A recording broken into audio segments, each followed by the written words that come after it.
little Sonic Butterfly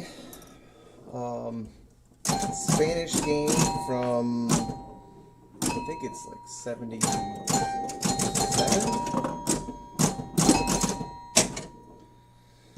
75 maybe?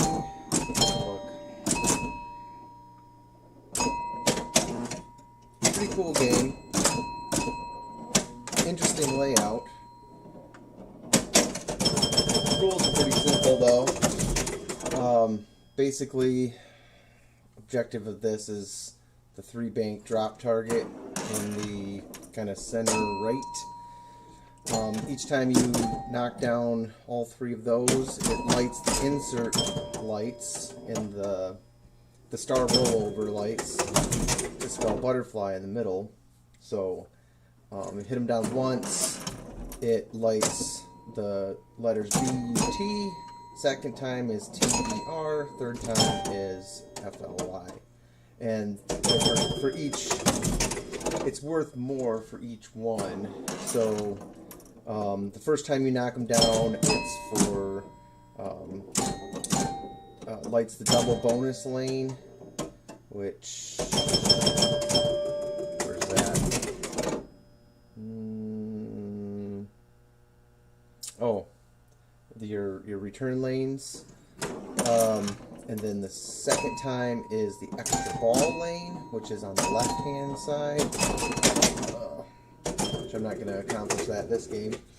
And then the third time lights the special, which is the out lanes. So you can't get the special unless you drain, which I think on this is just it's just set to extra ball. So.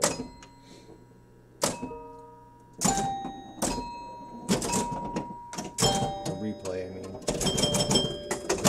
That's what it is.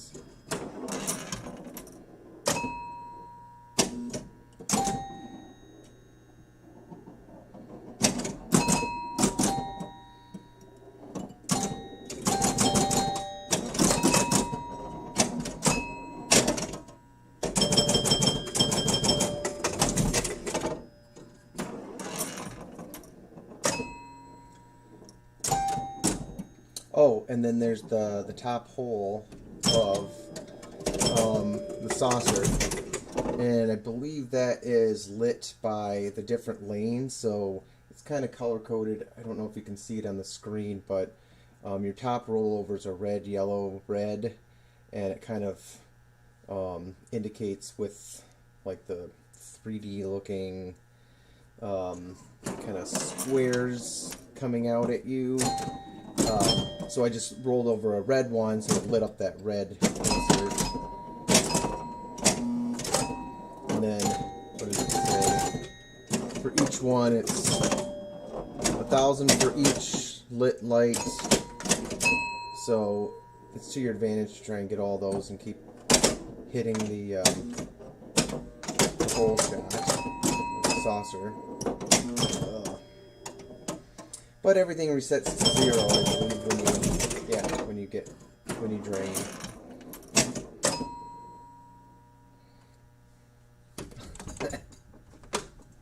There it is.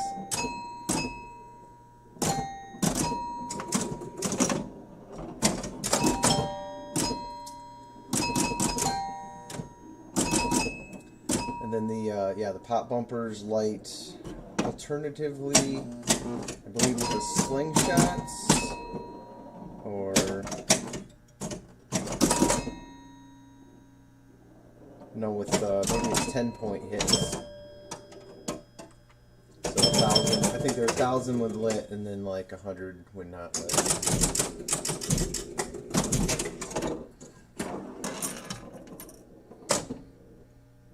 Yeah. So like every 10-point hit, it's like it's just a switch like behind a rubber. Not worth a ton of points, but it moves the pop bumper around.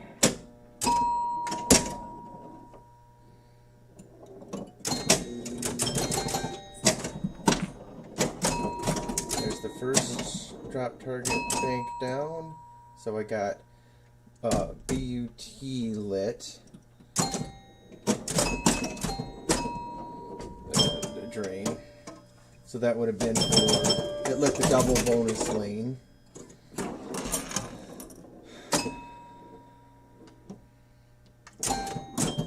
And on other Sonic games, I don't see a way that you can cash in on it just says collect bonus when you drain, which kind of stinks. I used to have a Prospector game, also by Sonic, and there was a saucer that let you collect the bonus, so you could build it up and then hit the saucer, and then you get you can cash that in. Otherwise, it just sits there and you can't really collect it until you drain, which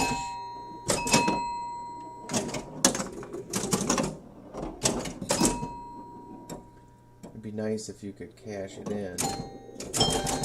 Unless I'm missing something.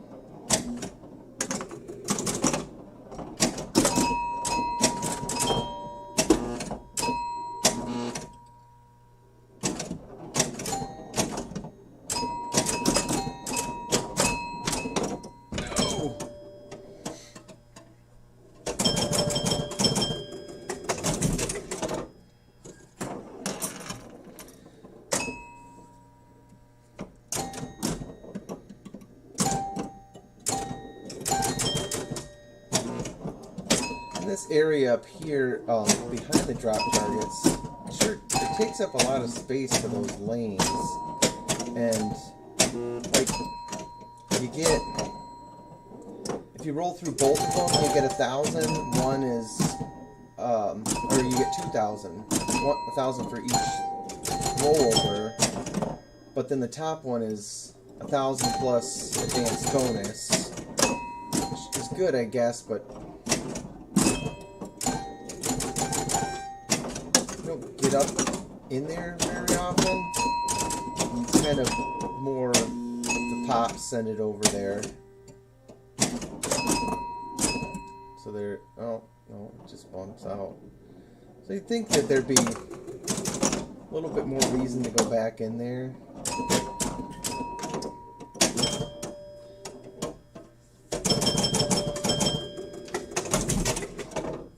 Or like, it'd be nice if there was like another rollover behind the drop target bank for that lane. So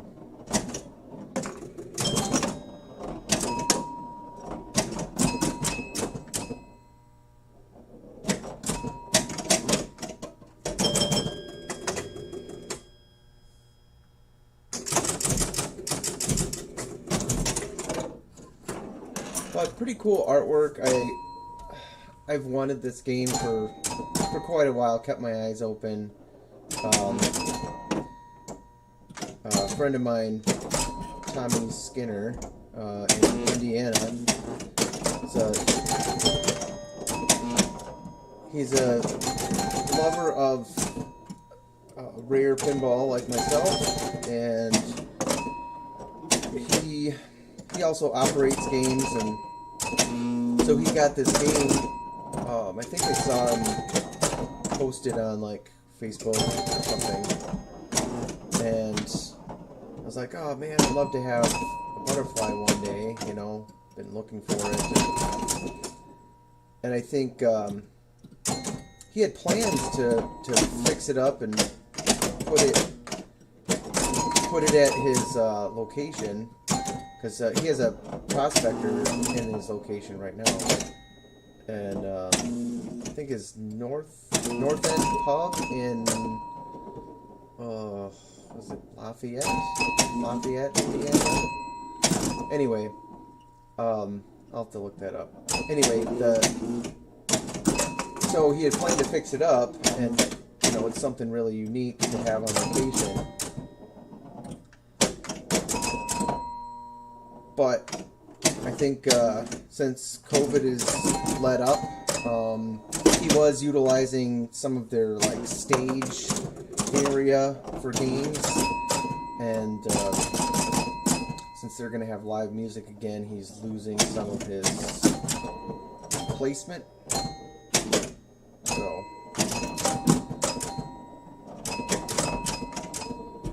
he had to move this along, and he let me know. So I was happy to take it off his hands and fix it up.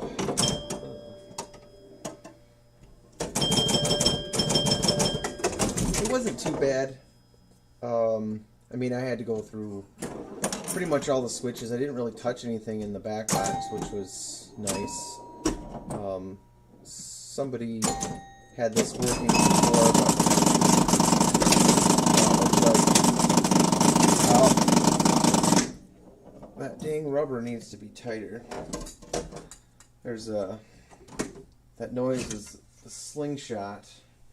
So there's an upper slingshot on this game. So typically you'd have slingshots just above the flippers. Well, this one just has the two rollover lanes instead on the left. And so it's kind of neat. You get this slingshot here on the upper part.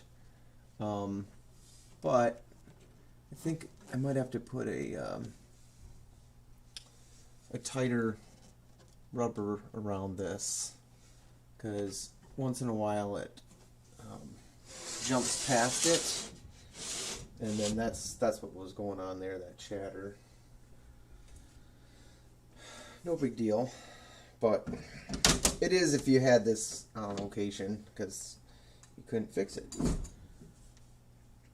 You just shut it off and nobody would play it.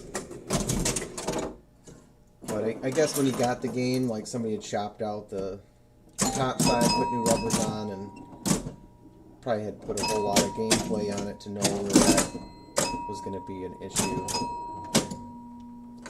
No big deal.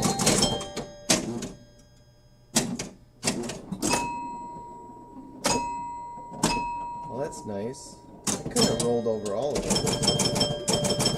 Must have carried over from the last game. I shut it off. So yeah, each rollover, so it let a red one and the saucer there. But the hard thing is you can't get back to those rollovers up top. Once, at least the tops help you to get in there. So it'd be nice if there was like a gate here to get back to the shooter lane, to be able to fire it back up there and get over, roll over some more lanes.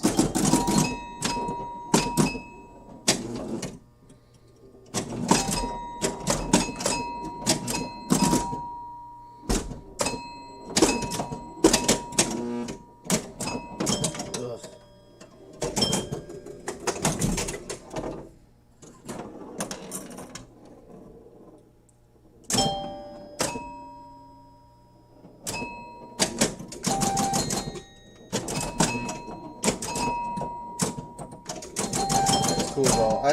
I really like the Sonic games. If you ever come across one, they're super fun to play. Spanish manufacturers.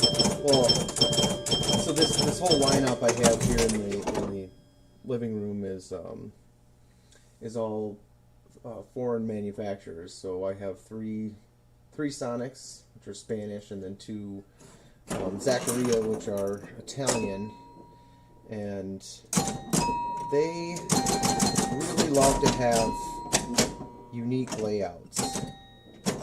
I appreciate that. You know, they're not symmetrical.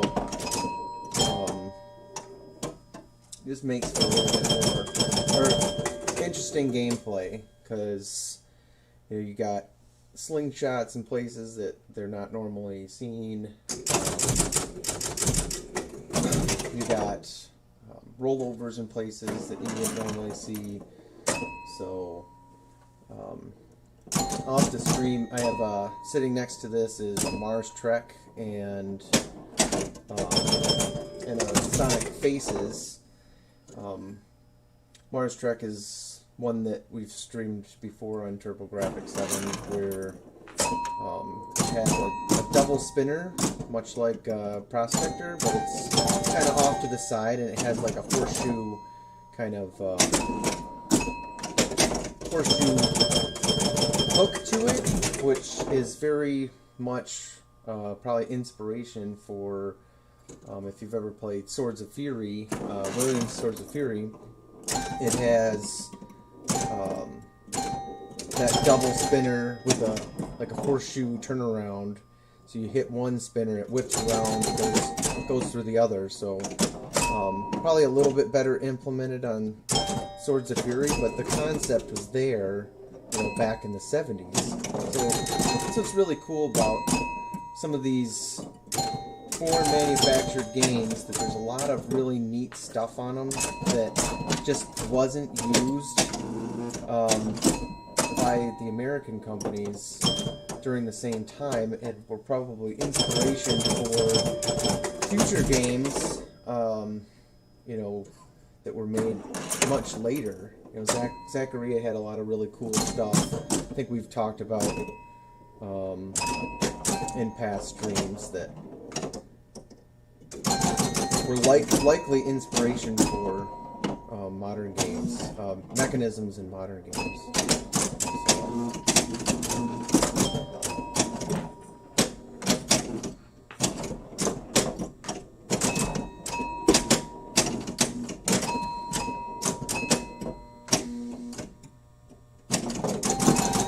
Oh, there we go. Got up to the top lane. We got one more red rollover on the left there to complete the saucer. Or easier said than done. Oh, come on.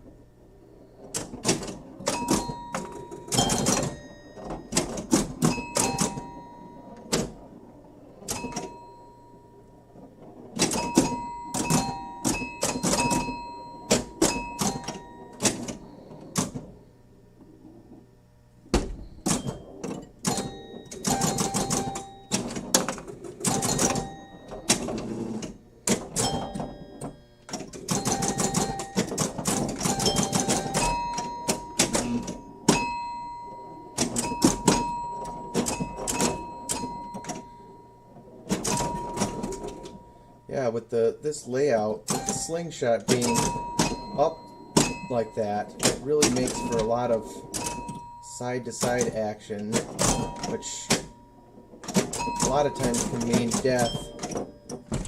Like that.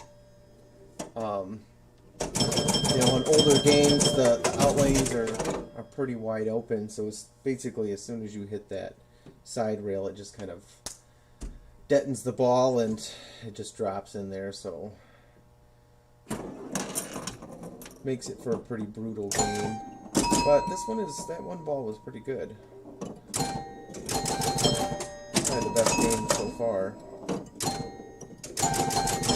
Nice if I could get an extra ball here. I haven't done it yet, and I'm not going to do it this game.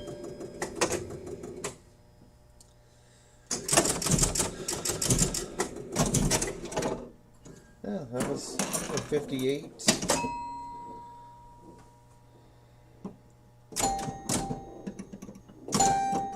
$5.8 million. It's another cool thing that Zaccaria did. It's just for fun, really, but the last two digits on their game, so the lowest you can ever get is 100 points. The last two digits are dead, or just dummy. Then again, maybe Williams did that. I thought there was like an extra digit.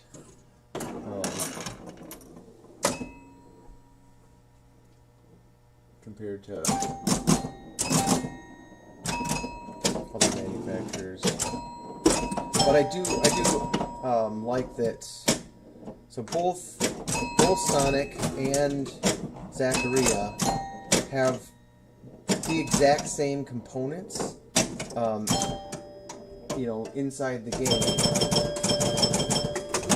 compared to Williams, the U.S. manufacturer. So when you open this thing up, you're not going to see anything that you haven't seen before if you opened up a Williams EM.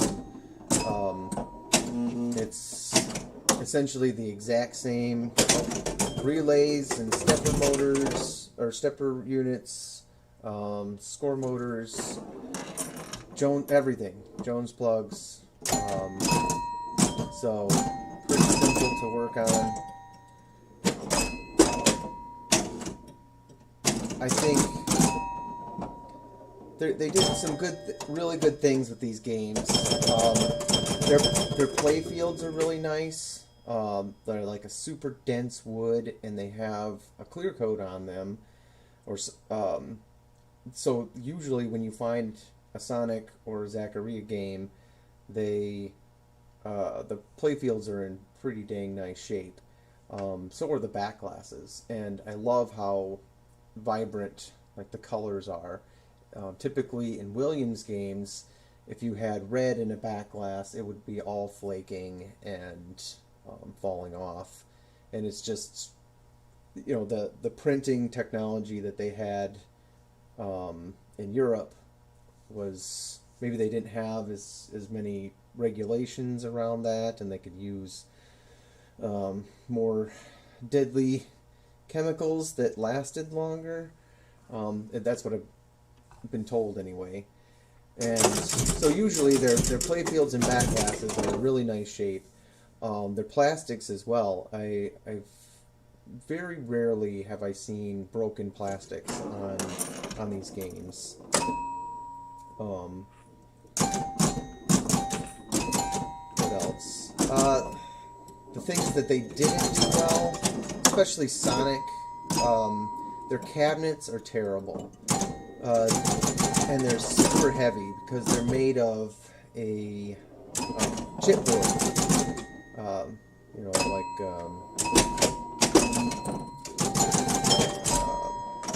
MDF board, and so they're incredibly heavy. They're susceptible to moisture damage. You know, just leaving them in a moisture-rich environment is terrible for the game.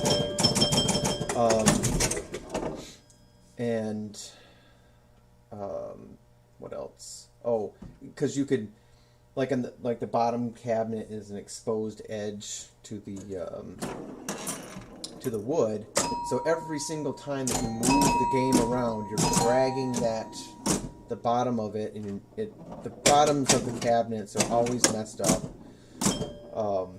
Every single time that I've gotten one of these games, before I even bring it in the house, I mean, the cabinet might be in pretty decent shape, but like that edge at the perimeter of the cabinet wood, I always flip the game over, and I'll take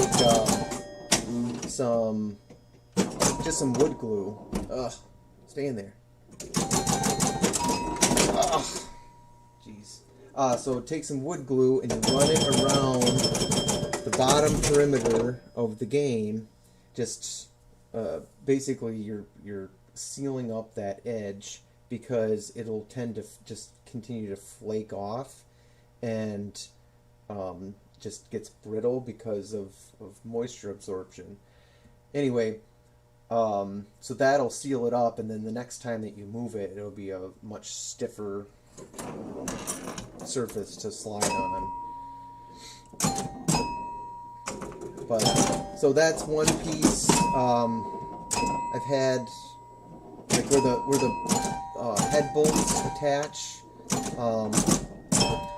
I've had those where they break. I've had to repair that a couple of times. So it's like the T-nut that's in there just like pulls right out or breaks. So that's not great. I've firmed it up before, same kind of thing where you just glue and clamp it. I've had ones where the heads are kind of falling apart that I had to glue and clamp. So yeah, cabinets suck, and they're super heavy. The other thing that really isn't great on these are lamp sockets. Just about every one. This one was okay. This is probably one of the better ones that I've gotten. But for the most part, again, they're susceptible to moisture damage, and they get corroded and rusty.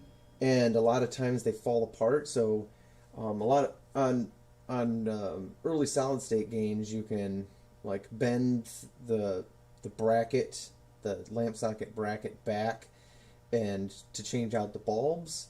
But on these, as soon as you touch them, like the riveting for the bulb socket, the base and everything, it just falls apart. And yeah, they're pretty much garbage. They you can make them work by soldering them back together in a lot of cases. Like you know, you can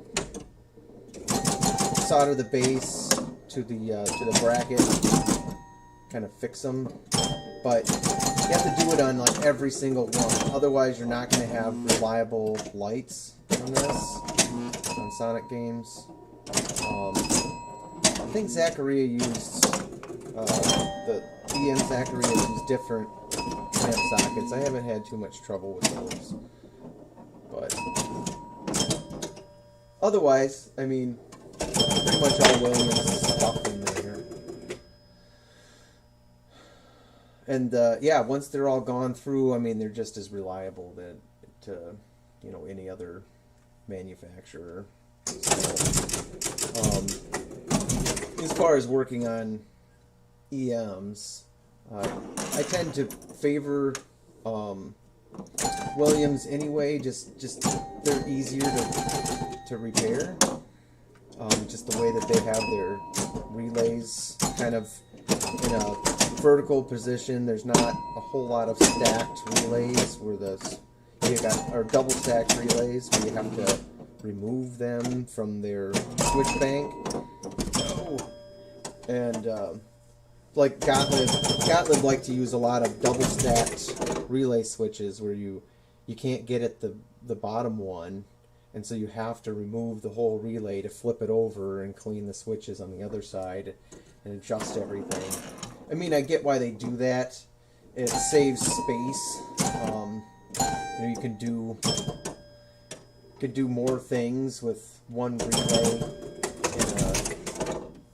in a smaller space. Because if you have single stacks, then it has to be, you know, much bigger, and you get less switches in there, which makes sense.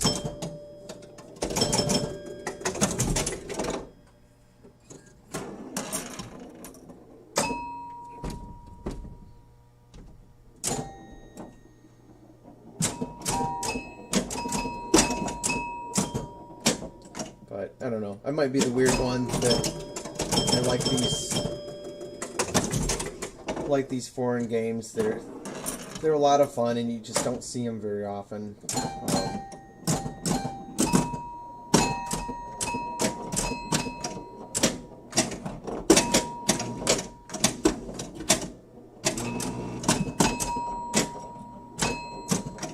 Oh, yes. First roll over.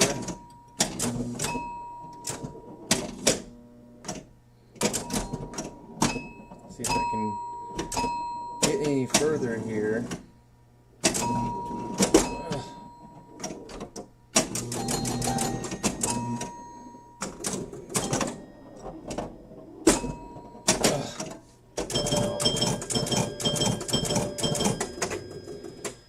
Well, pretty terrible gameplay, but I think we explored most of it. Anyway, that is Sonic Butterfly. Hopefully you enjoyed that, and, well, I might do another stream, but I wanted to test out more of YouTube and, you know, see what this is all about. So, anyway, thanks for watching, and we will catch you next time. Poor Man's Tribe presents Pinball Streamers of Genius. Pinball Streamers of Genius. Today we salute you, most passionate scholars of classic pinball. TurboGrafx 7 pinball streamers! You could stream the new Shiny, but you choose to pay homage to the glory days of pinball and stream one of their 8,000 vintage games stockpiled in a basement. Dave might have a problem. Want to stream a modern JJP tonight? Screw that shit. We're gonna stream Magic Castle, Skateball, and maybe a little Stargazer. Please don't stream again on Alien Star. Want to get Ryan to stop talking about his man crush on Keith Johnson? How about his love for Deadpool? Well, ask Dave about packaging, and you'll get an education on creamy peanut butter. We know who likes the Skippy, so raise a glass of beer no one's ever heard of TurboGrafx 7, and know that if you can't blow up your own game, you'll bring someone else in that can, because you're just two awesome dudes doing it for the love of the hobby. Brewed and bottled, Milwaukee, Wisconsin.